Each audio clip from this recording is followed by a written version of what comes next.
Budidaya ikan lele merupakan salah satu peluang usaha yang cukup menggiurkan. Di samping perawatannya yang cukup mudah, ada beberapa hal lainnya yang membuat banyak orang menggeluti usaha budidaya lele. Yaitu karena mereka mempunyai daya tahan hidup yang tinggi, mudah beradaptasi dengan lingkungan baru, dan kaya manfaat. Memulai budidaya ikan lele juga tidak membutuhkan keterampilan dan pengetahuan yang tinggi. Hal yang paling penting saat sobat akan memulai sesuatu termasuk beternak lele adalah sobat harus yakin, telaten, serius, dan tekun. Dalam beternak ikan lele ada beberapa hal yang harus sobat tanggapi. Ini adalah penjelasan tentang tahapan atau cara ternak lele yang baik dan benar versi Budidaya Channel. Namun sebelum lanjut jangan lupa subscribe agar sobat tidak ketinggalan info menarik lainnya dari channel ini.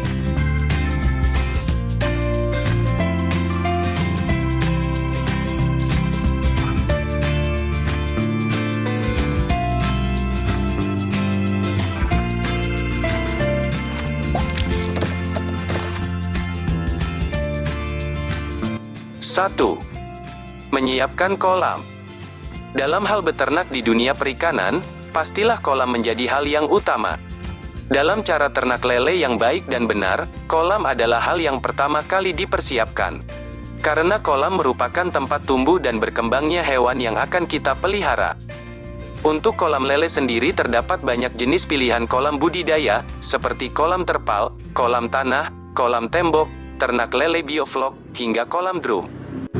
Bagi sobat yang baru akan memulai usaha ternak lele, kolam terpal cocok bagi sobat karena biaya ternak lele kolam terpal lebih murah. Selain itu juga mudah dalam pembuatannya. Ukuran kolam harus sesuai dengan jumlah lele yang akan dikembangbiakan. Idealnya setiap 1 meter luas kolam dapat menampung sampai 100 ekor lele. Jangan sampai bibit lele terlalu banyak di kolam yang sempit. Karena kepadatan yang tinggi di kolam dapat menyebabkan lele kekurangan oksigen dan mati. Setelah kolam selesai dibuat, kolam harus melewati tahap pemupukan, pengapuran, hingga air kolam matang dan siap untuk dimasuki bibit. Air kolam yang berwarna kehijauan karena ditumbuhi lumut maknanya telah siap digunakan.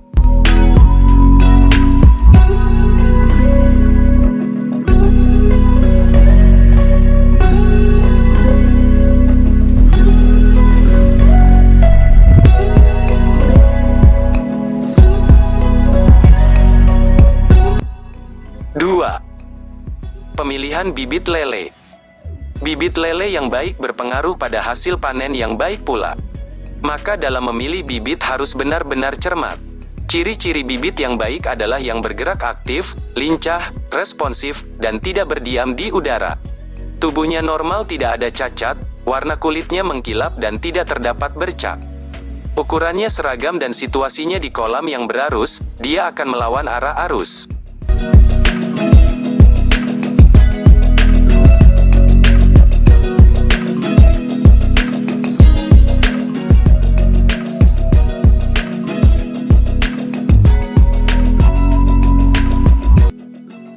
3. Penebaran bibit. Ada kesalahan yang terjadi acap kali pada kegiatan ternak lele pemula, yaitu pada saat menebarkan bibit ke dalam kolam dilakukan dengan memasukkannya secara langsung. Hal tersebut kurang benar karena akan membuat bibit lele kaget, stres, dan akhirnya akan mati. Cara ternak lele yang baik dan benar dalam hal penebaran bibit berarti dengan memasukkannya secara bertahap. Saat sobat membeli bibit lele pasti akan mendapatkan wadah tempat bibit lele tersebut, baik berupa jerigen atau plastik. Ketika sobat akan memasukkan bibit tersebut ke dalam kolam, maka ordenya wadahnya sekalian. Jika wadahnya berupa plastik, bisa dipindahkan terlebih dahulu ke dalam ember secara pelan-pelan. Lalu biarkan selama 15-30 menit dan biarkan lele beradaptasi dengan suhu udara di kolam. Setelah kurang lebih 30 menit, miringkan wadah tersebut dan biarkan bibit lele keluar dengan sendirinya. Dengan begitu, bibit lele tidak akan kaget dan stres. Penebaran bibit lele bisa dilakukan di waktu malam hari ketika kondisi lele akan lebih tenang dari siang hari.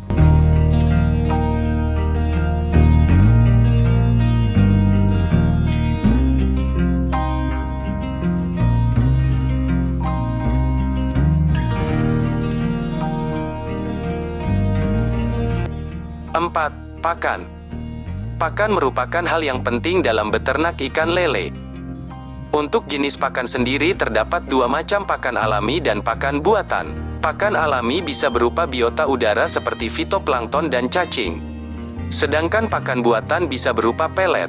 Biasanya pakan alami sudah ada langsung dari kolam, sedangkan pakan buatan sobat bisa membeli di toko pakan. Untuk melindungi anggaran, sobat juga bisa memberikan umpan alternatif.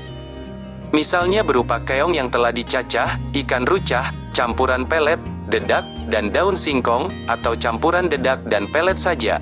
Pemberian pakan bisa dilakukan sebanyak 3 kali sehari dan harus rutin.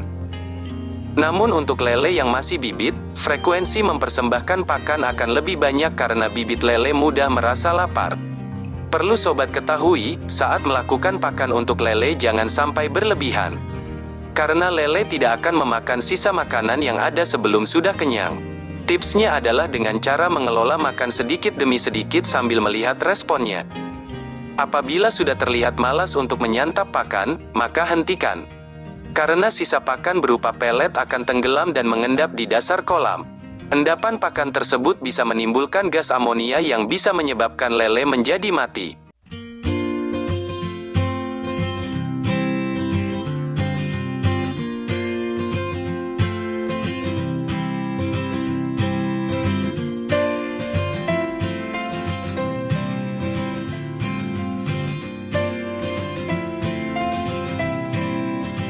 Lima.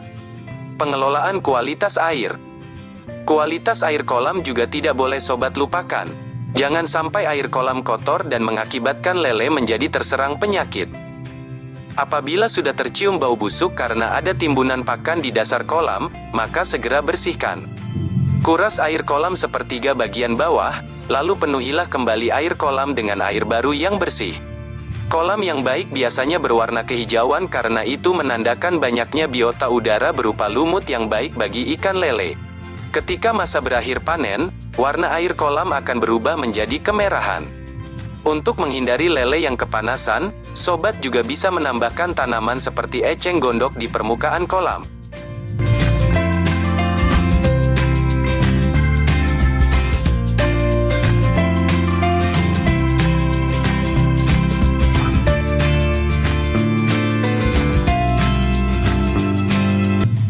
Enam. Proses panen. Setelah masa pemeliharaan selama kurang lebih 2,53 bulan lele biasanya telah siap untuk dipanen. Ukuran panen ikan lele dalam 1 kilo rata-rata berisi 5-9 ekor lele. Lele mengurangi jumlah pakannya 1 minggu sebelum panen.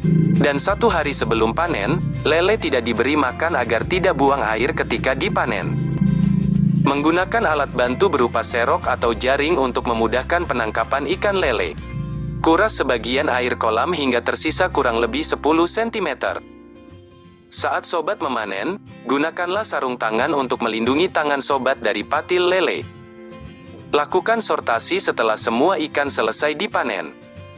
Itulah cara budidaya ikan lele yang baik dan benar versi Budidaya Channel. Selamat mencoba!